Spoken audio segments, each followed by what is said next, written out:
since 1986. Right now, small businesses are paying 18% more for the same coverage that big businesses have. And they're like families. They're struggling to provide health insurance for employees, but they can't find access and affordable options. So the status quo for this group is just not an option.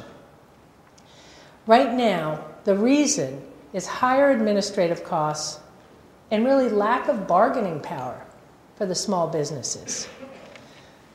If you have a small business out there with between 3 and 9 employees, less than half of them provide health care. And it's not because they don't want to.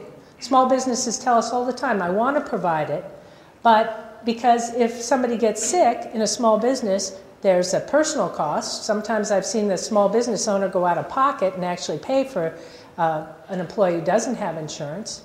And there's a commercial cost. And all of you as bankers know when these problems hit, it's a commercial cost for the business. So we know that we need to provide, right now, healthcare reform that solves these issues for small business. We've got 13 million of America's uninsured that work for small businesses with less than 100 people. We cannot help the nation's uninsured without a solution that helps small business get access to affordable insurance. The last thing is there's countless Americans in job lock. They don't want to lose their job or leave their job for fear that they're going to lose their insurance for their family. And this impedes our ability to innovate and to compete globally. So right now, I know we're closer than ever.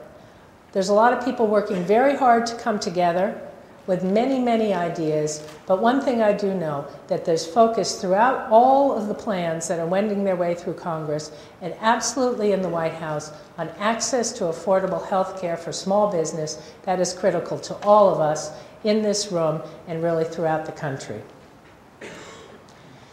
In addition, we're working on regulatory reform, and I want to tell you one thing about regulatory reform.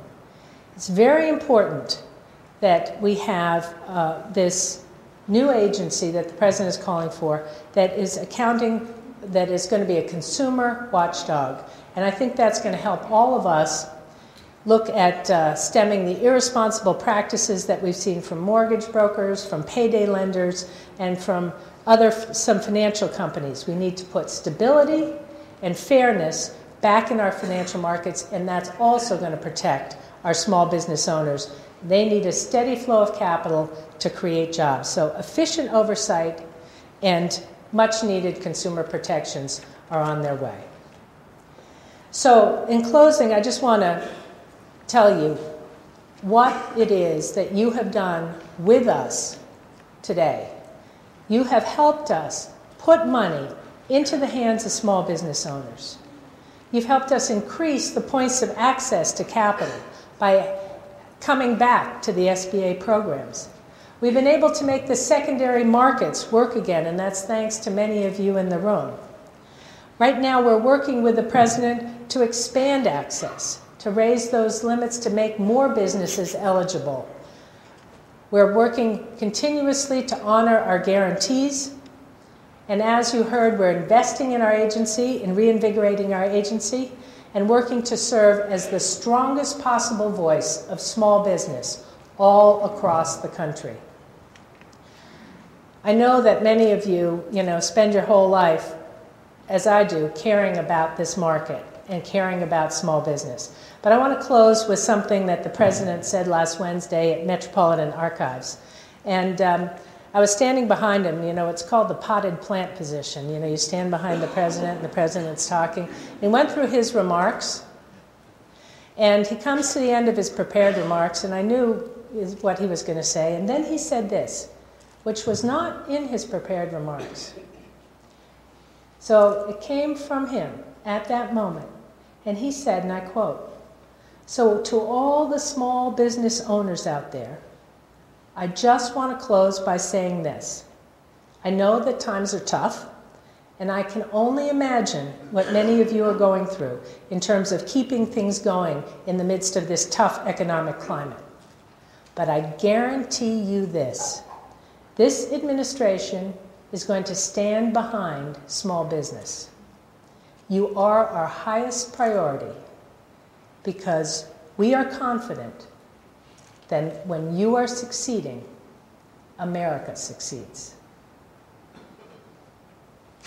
Well, I felt at that moment, and I can commit to you, that we at the SBA have that same commitment that I know you do to America's small business. We are committed to help America's small business succeed, grow, access the capital and the tools they need to succeed and to add jobs, because that's how we're going to come out of this recession.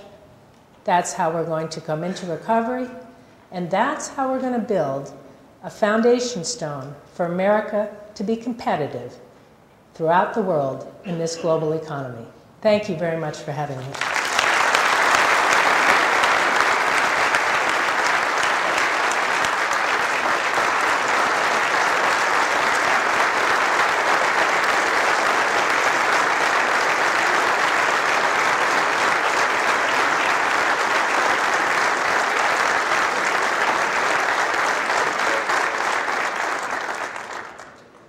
Thank you, Administrator Mills. It's clearly a new day at the SBA. Progress is being made. We're heading in the right direction. But I got to tell you, having been in this job for a few years, that a lot of this stuff doesn't happen at the White House without a passionate advocate at SBA making our case. And I can tell you that the Administrator has been at the White House quite frequently, advocating on behalf of this program, access to capital, and many, many small business issues. So we're very fortunate to have the Administrator on our team.